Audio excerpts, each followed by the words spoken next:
So now moving on to Treasury bonds and notes. Treasury bonds and notes are loans that the government makes, and they are tradable, they're long-term, and they make semi-annual coupon payments. And because it's the government, there's a low risk because it's unlikely that the government would default. And default is defined as when the borrower cannot make their payments back to the lender. So the government, of course, usually will make its payments. So there's a difference between bonds and notes. So there's treasury bonds and there's treasury notes. So treasury bonds are 10 to 30-year maturities, as in they have a longer time span, whereas treasury notes are 1 to 10-year maturities.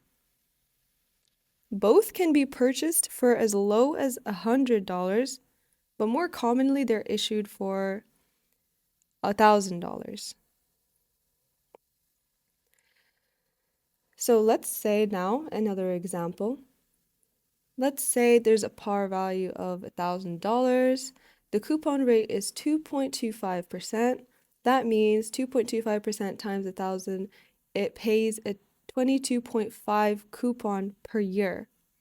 So what about semi-annually? Because coupon rate is always in annual terms. So to convert it to semi-annual, we have to take the coupon rate per year and then do it divided by 2. So 22.5 per year divided by 2 is 11.25 semi-annual coupon. So regarding Treasury, the bid and ask prices are usually quoted as a percentage of par value. As in, if you were to look at it on a table for the treasuries, it could show as 106.6625%, which basically just means that the price is $1,067.25. And the bid is basically what buyers can pay, and the ask is what sellers are asking for, basically. And so the bid, there's a bid, and then there's the ask, also quoted as a percentage of par value. So the ask, they could show it as 106.725% or $1,067.25. So next, regarding treasuries, if you were to look at it on a table for the bid ask and the bond prices and so on, the last column you might see is the asked yield percentage.